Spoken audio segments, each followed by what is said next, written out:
Boys and girls, ladies and gentlemen, children of all ages, Jesse with the Common Nerd, bringing you pop culture and all things 33 common sense lens. And you know, one of those situations where a lot of the time when mega corporations buy things and they stop paying attention to them and they stop caring about them and they stop sticking to the people that knew and loved and created things, a lot of things can end up going downhill. And obviously we've seen that the spirit of the age has infected almost every institution out there in the Western civilization.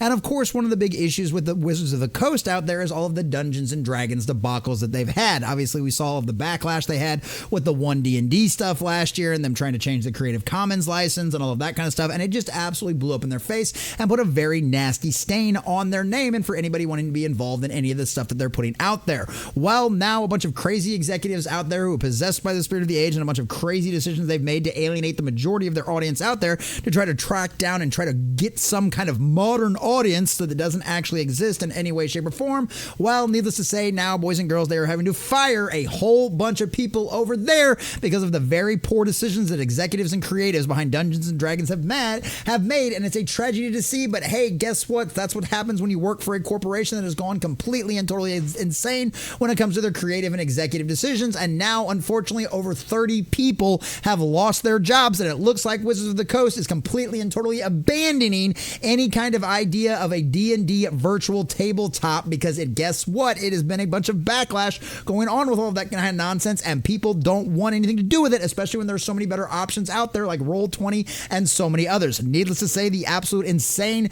decisions that the executives over there at Wizards of the Coast and Dungeons and Dragons have made is leading to the downfall, and now a bunch of people who have nothing to do with those decisions in any way, shape, or form are losing their jobs, and it's an absolute tragic thing to see, but hey, it's one more egg on the face of everything Dungeons and Dragons and the abysmal decisions they have made over the last few years.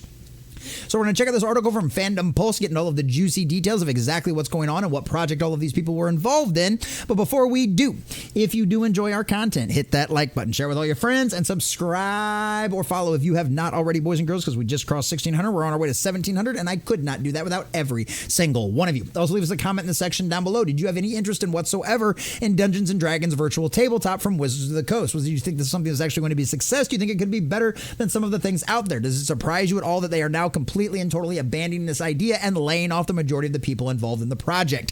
Let us know what you think about all that in the comment section down below. And if you'd like to support the channel, please check out the links in the description as well. All right, from Fandom Pulse over there, Wizards of the Coast lays off 30 members of their Project Sigil D&D virtual tabletop team, and that's the majority of the team out there. So needless to say, I think they are completely and totally abandoning Project Sigil over there. More bad signs are coming from Wizards of the Coast. As we've learned, Dungeons & Dragons has cut its Project Sigil virtual tabletop gaming program, laying off 30 developers. Virtual tabletop gaming has been growing for some time. First popularized by the website app Roll20, Wizards of the Coast decided to get in on that by making their own VTT system, where they could control it and sell digital content, which obviously was one of the big backlashes that they had, which is one of the reasons why, like, there was literally, Dungeons & Dragons was literally putting out a statement out there that at some point that they basically, like, if you had used their system, their 5e system out there to create your own stories, there was actually a point where they were talking about being able to go out there and like essentially copyright claim you and take the stories that you had created independent of their system, independent of all of their books and everything else. Just because you use their system, they were going to try to take the rights from it and be able to do whatever they want with you. Needless to say, that caused a lot of backlash in the fandom out there, and needless to say, it didn't work out very well for them. So everybody's just kind of got a bad taste in their mouth for anything that they're doing out there, and especially the whole selling digital content nonsense.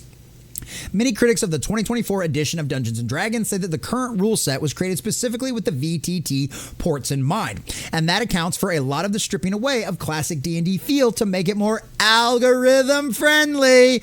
Oh yes, that's what it's all about. Well, this is going to be more trendy in the population out there. The marketing team told us so. It's going to work out great. Yeah.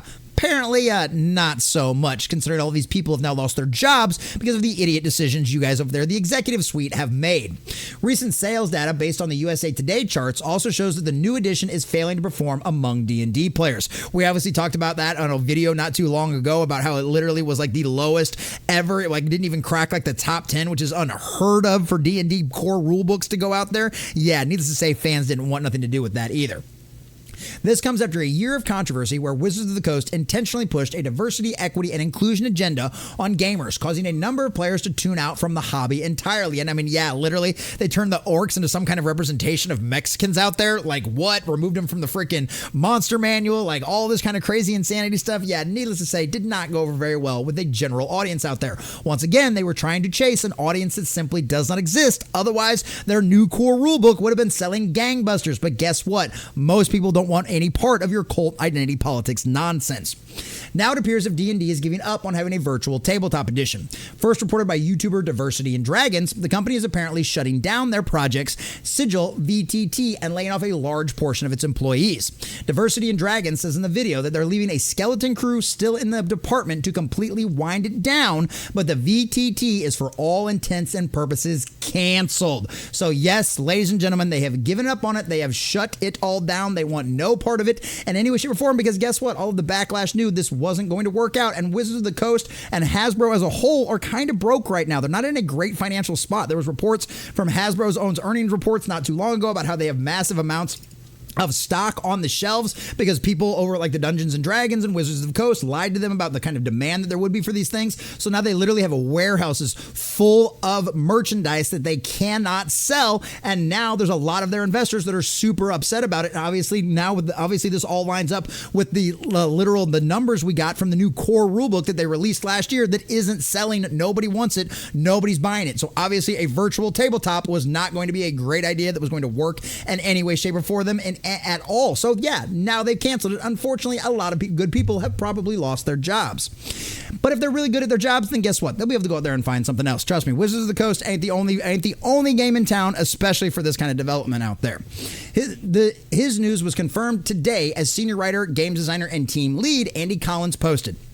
Today, approximately 30 talented developers, 90% of the team, yeah, this is over. Dungeons & Dragons has abandoned this whole idea.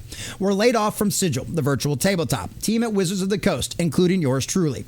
I am disappointed that we didn't get to continue working toward the full experience that we had imagined, but happy for the opportunity to work on an intriguing challenge with so many smart and dedicated folks. Hey, I like the way the guy sounds. At least he's not coming out and being publicly too bitter about all of this kind of stuff out there.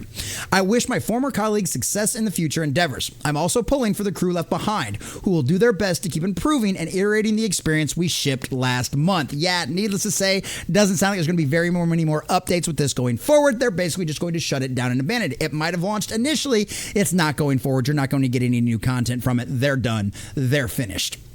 Also, he says, I wish if you're interested in talking with me about opportunities in game design, narrative writing, or team leadership, reach out. Be kind to yourself, and if you can, be kind to someone else today, too, which I think is an absolute positive sentiment to have out there, no matter where you fall on the side of this argument, whether or not you love what Dungeons & Dragons has been doing the last few years, or you absolutely despise it and can't stand it. Like I said, this is a bunch of people that had nothing to do with the executive decisions that have happened inside of Dungeons & Dragons and Wizards of the Coast as a whole. These people are not at fault for this. They were just a bunch of developers out there trying to do their job, and nobody can fault them for that. We know where this fault lies at, and it's with the executives over there at Dungeons & Dragons. It is their fault. They are the ones that did the damage to this brand. They are the ones that have pissed off all of the fans with their crazy, insane tactics, and now a bunch of probably very good people are losing their jobs.